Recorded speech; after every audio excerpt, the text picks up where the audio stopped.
All right, nice shot of a cruise ship in at Ogden Point. Be kind of fun. It'd be great. Yeah. Fall cruise. All right, Friday Sports. Myra's here with that. Mine. Start with some cycling for you, Hudson. Since we're now forced to share Ryder Hesjedal with the rest of Canada, I guess we can say Ryder's weekend will be spent on home turf. The Giro champ is in Quebec, taking part in 2 Grand Prix events, and today was a shoulder-to-shoulder with the world's best through the streets of Quebec City. Well, Ryder was in fine form in the main peloton heading into the final lap of this race, but dropped back as the pace picked up.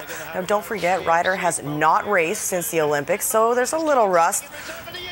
He wasn't the only Victoria rider in the mix either, as Marsh Cooper from Team Optim led a break until the peloton reeled him in with 26 kilometers to go. Australian Simon Gerrans won the sprint finish, but Ryder says a tough day in the saddle puts him in good standing for Sunday's Grand Prix event in Montreal. It's one of those courses that just never lets up, you know. It's hard to recover, and if you don't have a good feeling, it's just hard to hide and recover. So the level here, you have guys that have been putting together, you know, good August racing, and you know, you can see the strength. And I'm just hoping that this effort today helps me for Sunday. You know, it's just fun to race here. You know, the crowd's amazing. You know, you hear your name all day, and yeah, it's, you know, no matter how I end up, it's a fun day. Well, the puck is dropped on a new season in the BCHL. All 16 teams will be in Chilliwack this weekend for the inaugural BCHL Showcase. Victoria Grizzlies are currently on the ice right now, facing the Coquitlam Express, scoreless in the 3rd period. The Nanaimo Clippers play tomorrow night, and they took care of a few formalities before they head out in the morning.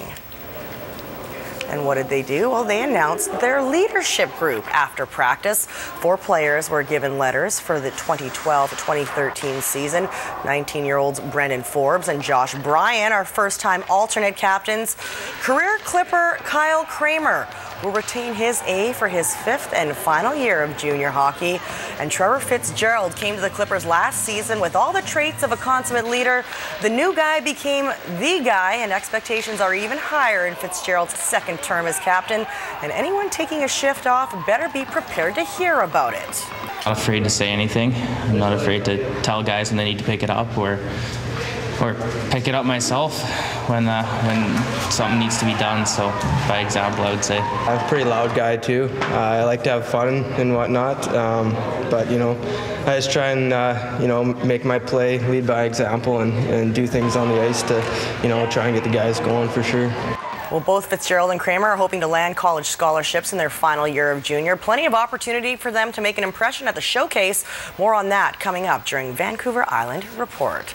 Well, all hope is not lost on the NHL front. Commissioner Gary Bettman and Deputy Bill Daly sat down for an informal meeting with union heads Donald and Steve Fear. The 2 sides may spend the weekend at the negotiating tables. They have 8 days to hammer out a new collective bargaining agreement. Well, it was the biggest tragedy to ever hit the hockey world, and it happened exactly 1 year ago today in Russia. September 7th, 2011, a plane carrying the Lokomotiv Yaroslav team of the KHL crashed while attempting to take off. 44 people died as a result, including the entire Lokomotiv hockey team. Former Canuck Pavel Demitra was on that plane. A memorial service was held today at Yaroslav Cathedral before friends and relatives of the victims laid flowers at a cemetery. Wayne Gretzky, Brett Hull, and Mark Messier were in attendance. They are currently in Russia for a reunion of the 72 Summit Series.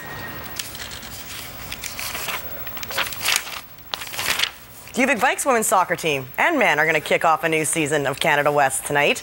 The women are already underway at Centennial Stadium, taking on the University of Alberta Pandas, while the men face the Golden Bears at 7:15. Of course, we are going to have full highlights tonight with Jordan at 11. A basketball season also almost upon us. Vikes men's preseason starts Sunday, and Hoops fans get to check out some NCAA opposition with the Vikes hosting Eastern Washington in preseason. You hope for 2 things: that your rookies don't look scared and that nobody gets hurt, but fans will be in for a show. Most of the NCAA Division I teams that come up are strong teams, so you're put really to the test. And you know, I mean, basketball is basketball, but we just know that when we see a Division I team, they're usually going to be pretty strong. It's exciting whenever a team from down south comes up. and challenges us. They're always out, very competitive. Hopefully there's a good crowd and everybody comes out and just supports, so I'm ready for the challenge. Tip-off versus Eastern Washington is 6 p.m. Sunday at McKinnon Gym. Well, Serena Williams is off to the finals at the U.S. Open for the 6th time in her career, and she may not have even broken a sweat to get there this time.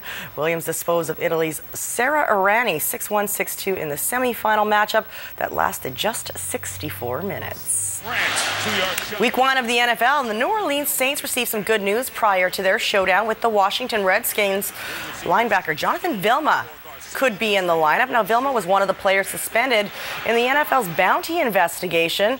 An appeals panel lifted Vilma's suspension, as well as teammate Will Smith's and 2 other NFL players, stating that Commissioner Roger Goodell could not suspend players for receiving money from a pool that paid for big plays, but he still can suspend the players if they can prove that they did intend to injure opponents. Now, expect the league to try and prove that and act on that very fast.